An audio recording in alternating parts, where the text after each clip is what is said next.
Three individuals claiming to have witnessed UFOs are testifying in an historic hearing on Capitol Hill today. The witnesses detailed some of the unidentified aerial phenomena, or UAPs, those experiences that they've claimed to have seen to a House Oversight Committee. Now, the three men testifying include former Intel officer David Grush and two former Navy pilots, David Fravor and Ryan Graves. Graves opened up the testimony by adamantly claiming there is a significant number of unreported UAPs in our airspace right now. As we convene here, UAP are in our airspace, but they are grossly underreported. These sightings are not rare or isolated, they are routine. Military aircrew and commercial pilots, trained observers whose lives depend on accurate identification, are frequently witnessing these phenomena. David Kipping now. He's an associate professor of astronomy at Columbia and director of the Cool Worlds Lab. That's a nice name. So, David, tell us, first of all, let's just rewind a little bit. I grew up saying UFOs. We hear UAPs.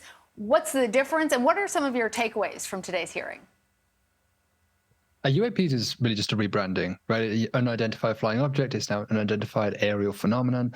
It's just a change in the name. But I think that's to try and get around some of the stigma. I think pilots had some concern about maybe reporting the idea of seeing a UFO in the past. UAP has maybe lowered that. And I think what we're seeing in Congress today of this becoming more and more mainstream is making it easier. It's reducing that impetus, that barrier for pilots to eventually report things that they see.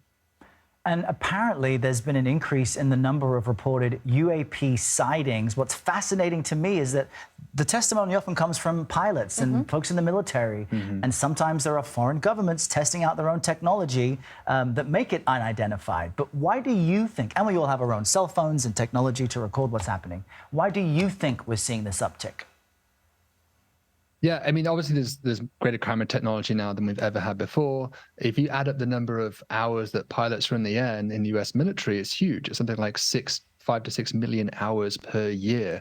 So even if 1 in every 10,000 of those hours that they're flying, they see something spurious, see something strange that they can't identify, that would still lead to over 500 strange reports every year. So it's quite possible just the increase in our ability to observe the sky is leading to this increase. But also I think there's a psychological reinforcement effect. I mean, if you go to Iceland, over half of Icelanders believe in elves and fairies, whereas in the US, it's over half of Americans believe in aliens. So, this is kind of a cultural thing. If you see something strange that you can't quite explain, what does your brain inject as the explanation?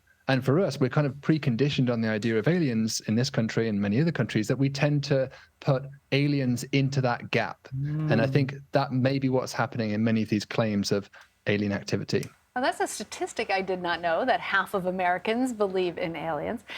David, I'm also interested in something else that came out of this hearing. The witnesses believe that there should be a central reporting system on UAPs. I was actually struck by the fact that there isn't one. Tell us more about this. Yeah, I think it could certainly be useful to have a single source to collect this data in a uniform way. I guess the problem as a scientist, looking at it objectively, is that it's not so much the quantity of data that we're collecting that really matters, but the quality. So if I was going to look again at these pilots collecting these reports, how do I evaluate the error rate of those pilots? It's no good giving me, loads of junk data where there's an extremely high error rate. I only want the very best, highest quality data with well-defined, quantifiable uncertainties and measurements. And so just merely having a huge data dump probably isn't enough. I would hope that there'd be a lot of vetting and quality calibration into what ultimately goes into that.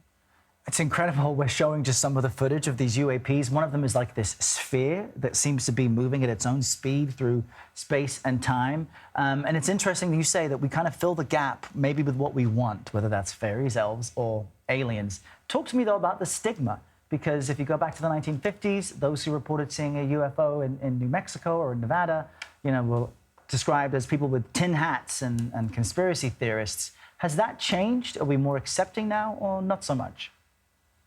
Oh, definitely. I think so. I mean, certainly as an astronomer, we are talking about UFOs and UAPs in academic circles, right? Which is unthinkable even 5-10 years ago. So what's happening with Congress today is just the tip of the iceberg of a shift that has been happening culturally in our ability to talk about this. And frankly, as someone who looks for life in the universe as an astronomer, this is great, because what I used to do and still do is to look for life around other planets. That was considered a kind of fringe and out there. And so, if we're looking for UFOs and UAPs now, and that's considered mainstream, then what I'm doing is considered like really safe.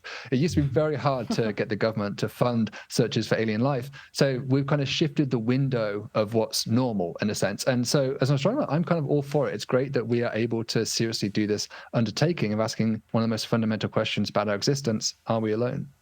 I think I'm all for it too. David, do you believe life is visiting us from other worlds?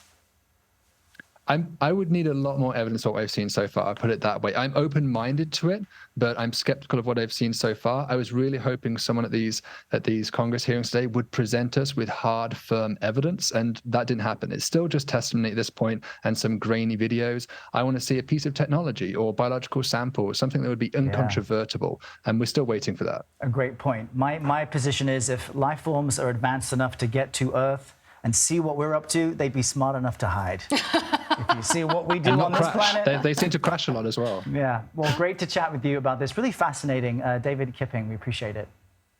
Thank you.